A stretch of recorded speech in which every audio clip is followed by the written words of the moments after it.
this video we check out the MPA Cultural Festival. We finally make it to the tip and explore other features in the area. On the first day we took a casual drive to Barmaga. We're fortunate as this appears to have been the first and only MPA Cultural Festival held at Barmaga. It was fascinating to see the range of cultures up here.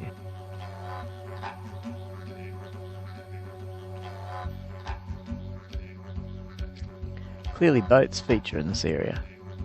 I'm not sure how the Maori managed to sail here, but they were having a great time with their pois and haka. Appears to be a strong influence from PNG in the Torres Strait. You wouldn't want to meet this guy in the dark night.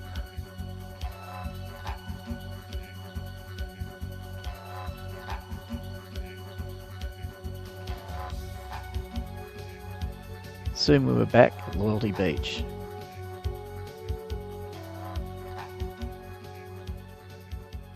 Next morning, we were to finally make it to the tip. This is the end of the most northerly road in mainland Australia.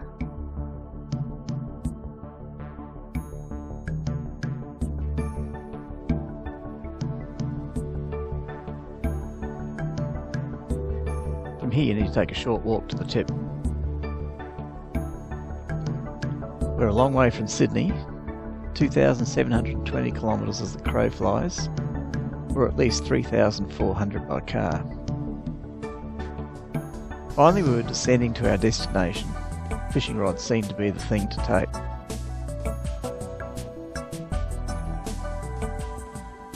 Here's the obligatory group photo.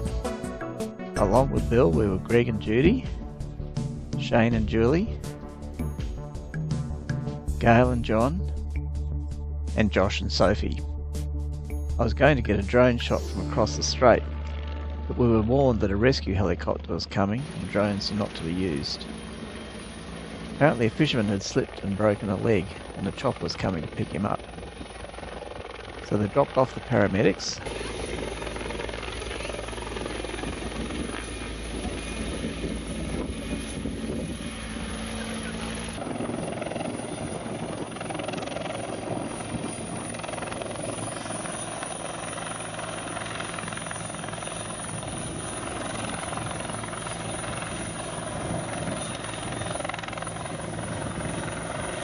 The winch up must be a scary ride.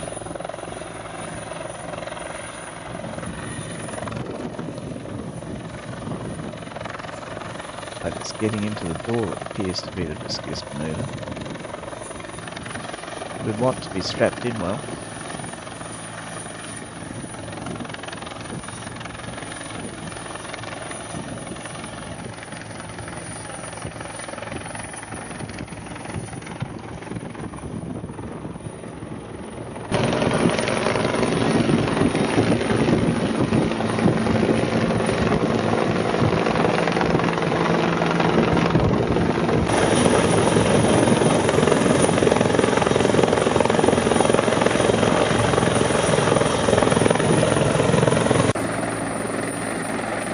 Finally they picked up one of the paramedics.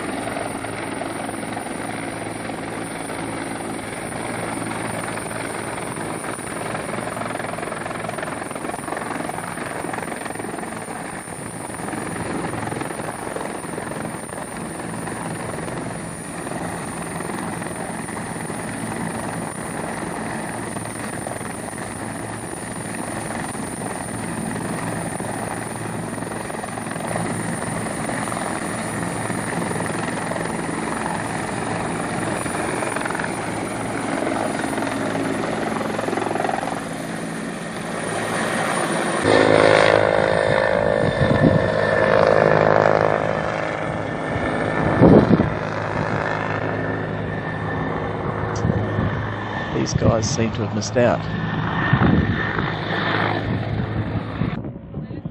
Then it was off to Thursday Island. On the way back we decided to explore some of the sites nearby.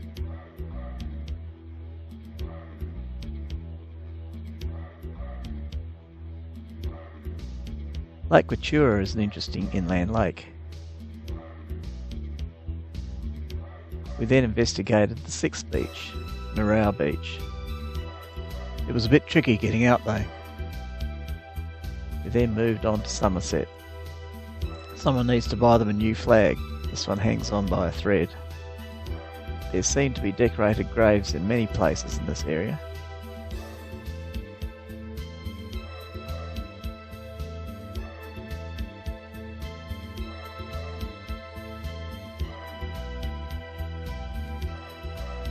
Next we went to start the 5 beaches run.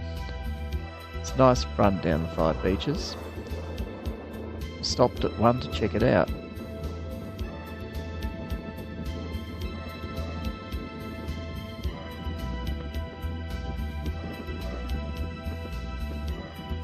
Soon we were on our way back to camp for a lovely sunset over the water.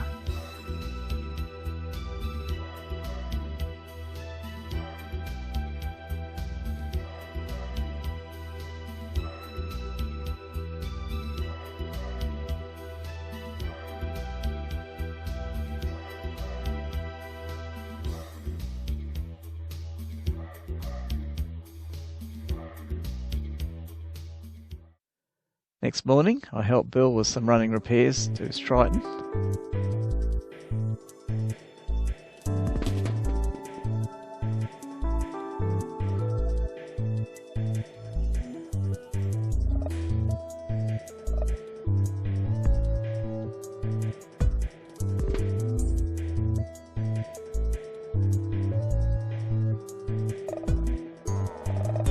Loyalty Beach campground is in a great position.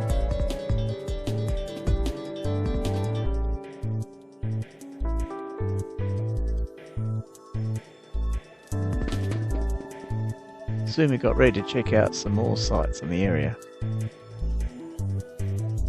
There are a few World War II wrecks nearby. Barmingah Airport was known as Jackie Airstrip in the Second World War.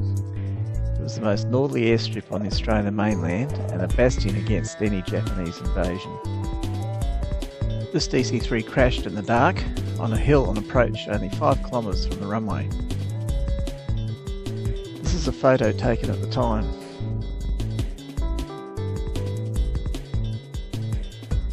We then moved on to another crash site, passing this old ammunition dump near the airport.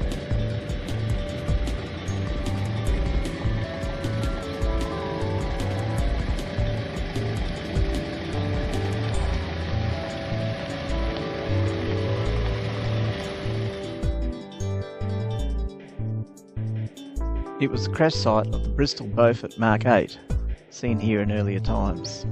It was built by the Department of Aircraft Production, DAP, at Fisherman's Bend in Melbourne. On October 10, 1945, it took off from Barmingah Airfield, Higginsfield, Jackie, Red Point. After flying 120 miles, the left engine cut out and the aircraft attempted to return to base. After landing at Barmingah Airfield, there was no brake pressure, and the Beaufort ran off the runway. No one was injured in the landing. After the crash, this Beaufort was converted to components during November 1945, lightly cut into pieces at this time and stripped of all usable parts and equipment removed. We then headed off to Muttee Head. If you want some free camping, this spot seems to be a great alternative with toilets and beach views.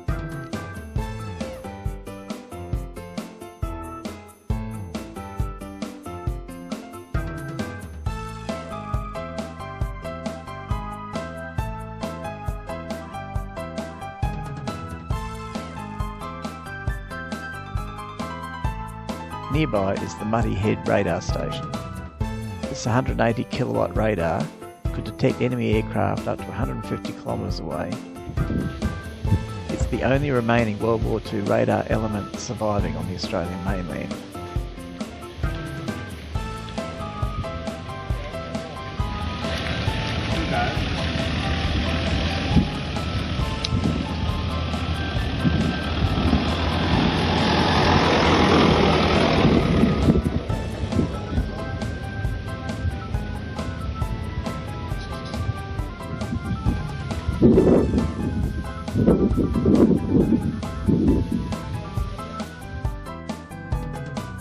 Finally, someone's carried on to the Jardine river mouth, looking for crocs.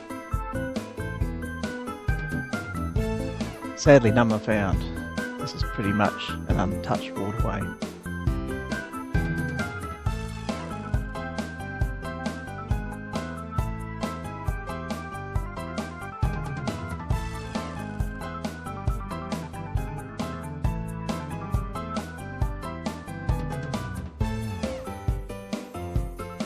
Then it was back to Loyalty to admire the sunset and contemplate our trip to Thursday Island.